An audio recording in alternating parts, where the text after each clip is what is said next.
ओम। जब हम यज्ञ में बैठकर अपनी आहुतियाँ परम पिता परमेश्वर को अर्पित करते हैं, विश्व के कल्याण के लिए उनका त्याग करते हैं, तो स्वाहा का शब्द हम उच्चारित करते हैं और स्वाहा के बाद इदन्न मम भी बोलते हैं।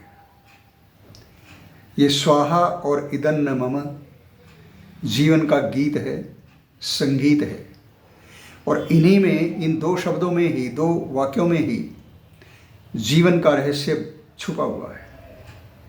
वास्तव में ये बहुत बड़े रहस्य को प्रकट करती है और ऋषियों ने ऐसा प्रयास किया कि प्रतिदिन प्रत्येक व्यक्ति प्रातःकाल और सायंकाल दोनों समय स्वाहा का उच्चारण करे और इदन्न मम का पाठ भी याद करें। इस स्वाहा का क्या अर्थ है? स्वाहा क्यों बोले? तो ऋषियों ने स्वाहा शब्द के 4 अर्थ लिखे। आचार्य यास्क के अनुसार सुआहेति वा, सदा प्रिय, मीठा, मधुर, हितकारक वचन बोलना चाहिए। अहितकारक वचन ना बोलें। लड़ाई झगड़े, वैर को बढ़ाने वाले, ईर्ष्या द्वेष को बढ़ाने वाले वचनों का प्रयोग न करें। ये स्वाहा का पहला अर्थ है। दूसरा, स्ववागाहेति, जैसा ज्ञान अपने आत्मा में विद्यमान है वैसा ही वाणी द्वारा बोलना और वैसा ही क्रिया द्वारा प्रकट करना। कितना सुंदर उपदेश है। मन में कुछ, वाणी में कुछ, व्यवहार में कुछ, तो ऐसे जीवन में कभी सुख शांति आती नहीं है। इस प्रकार के व्यवहार से हम दूसरों को ठग तो सकते हैं, मूर्ख तो बना सकते हैं, लेकिन हमारा जीवन भी वैसा ही हो जाएगा। हम कभी स्थायी सुख और शांति प्राप्त नहीं कर सकेंगे। इसलिए कहा कि जो कुछ मन में है वही वाणी में आए और वही व्यवहार में आए। ये दूसरा अर्थ स्वाहा का लिखा है। और तीसरा अर्थ लिखा है स्वम प्राहेति वा, अपने ही पदार्थ को अपना कहना चाहिए, दूसरे के पदार्थ को अपना नहीं कहना चाहिए।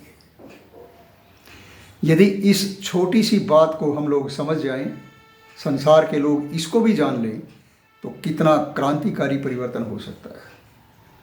अपने ही पदार्थ को अपना, दूसरे के पदार्थ को अपना नहीं कहना है। जबकि वास्तविक स्थिति ये है कि लोगों की दृष्टि अपने पदार्थों पर कम रहती है और दूसरे के पदार्थों पर अधिक रहती है। स्वयं खूब धन संपत्ति के भंडार भरे हुए हैं, लाखों करोड़ों रुपए बैंक में जमा है, घर में गाड़ियां, नौकर चाकर, कोठी बंगला सब कुछ विद्यमान है, फिर भी दूसरों का धन हड़पने की इच्छा रखता है। ये स्वाहा का तीसरा अर्थ बताया कि अपने ही पदार्थ को अपना कहें, दूसरे के पदार्थ को नहीं। और चौथा अर्थ लिखा स्वाहुतम जुहोति वा, श्रेष्ठ पदार्थों से सदा हम होम करते रहें, उनकी हवि डालते रहें। हवन में 4 प्रकार के पदार्थ मुख्य रूप से डाले जाते हैं: सुगंधित, पुष्टिवर्धक, मीठे और रोगनाशक। इन 4 प्रकार के पदार्थों को सामग्री में डाला जाता है। तो सदा इनसे होम भी करते रहें, हवन भी करते रहें। यज्ञ के बहुत सारे अर्थ, बहुत सारे नाम ऋषियों ने लिखे हैं। यज्ञ तो एक व्यापक शब्द है जिसमें यज्ञ के विभिन्न अर्थ, विभिन्न बातें आ जाती हैं। इसको अग्निहोत्र भी कहते हैं, हवन भी कहते हैं, अध्वर भी कहते हैं, होम भी कहते हैं। आपने विचार किया कि होम क्यों कहते हैं? होम इसलिए कहते हैं कि अपने घर को हम अंग्रेजी भाषा में होम कहते हैं। इस रहस्य को समझिए। अंग्रेजी वालों ने कहा कि भारत के लोग अपने घरों को होम कहते हैं, हम भी अपने घर को होम कहेंगे। अरे, हम तो चाहते हैं कि संसार का प्रत्येक मनुष्य अपने घर को होम बनाए। प्रत्येक घर से प्रतिदिन प्रातःकाल सायंकाल दोनों समय स्वाहाकार की ध्वनि उठे और होम बने। हमारे घर तो इसलिए होम है कि हम प्रतिदिन होम किया करते थे। यदि प्रतिदिन होम नहीं होता है तो मकान हो सकता है, बिल्डिंग हो सकती है, भवन हो सकता है, लेकिन घर नहीं हो सकता। घर तो वही है जहाँ प्रतिदिन होम होता हो। होम उसी को कहते हैं जहाँ प्रतिदिन होम होता हो। और होम करते समय, यज्ञ करते समय, हवन करते समय, ये चारों बातें आहुतियाँ डालते समय यज्ञकर्ता के मन में उठनी चाहिए, उनका उदय होना चाहिए। केवल वाणी से बोल दिया स्वाहा, लेकिन स्वाहा का अर्थ भी नहीं पता क्या है, और अर्थ पता है तो जीवन में नहीं है, और जीवन में है तो थोड़ा बहुत है तो हम व्यवहार में नहीं लेके आते, दूसरों को नहीं बताते।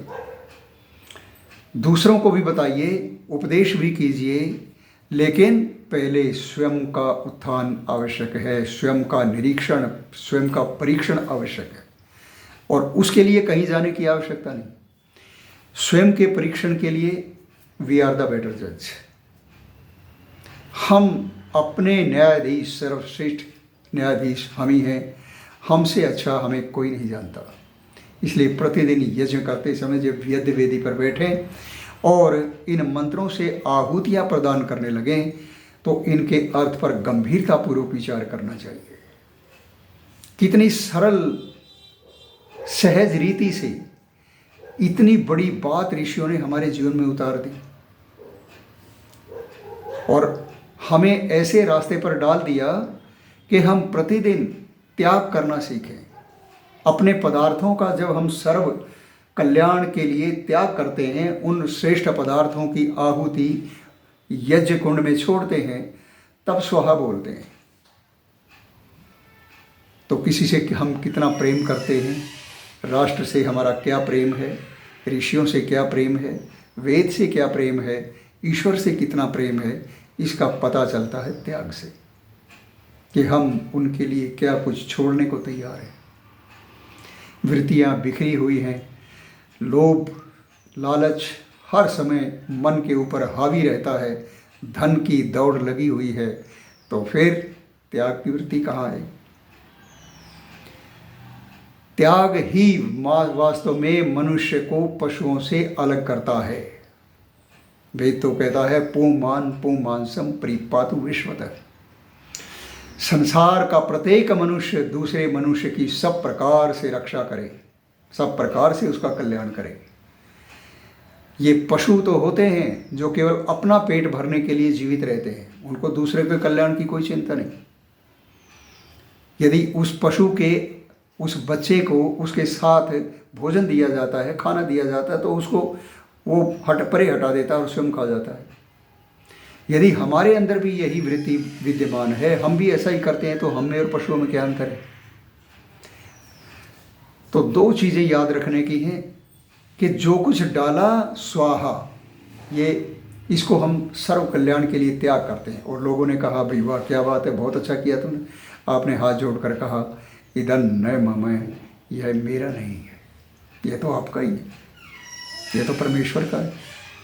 सब पदार्थ परमेश्वर ने दिए हैं, यज्ञ की सामग्री परमेश्वर ने दी, संविधाएं ईश्वर ने दी, वेद का ज्ञान ईश्वर ने दिया, और यज्ञ का समय भी ईश्वर की कृपा से ही प्राप्त हुआ, और ये योग्यता भी ईश्वर ने ही दी कि हम यज्ञ करें।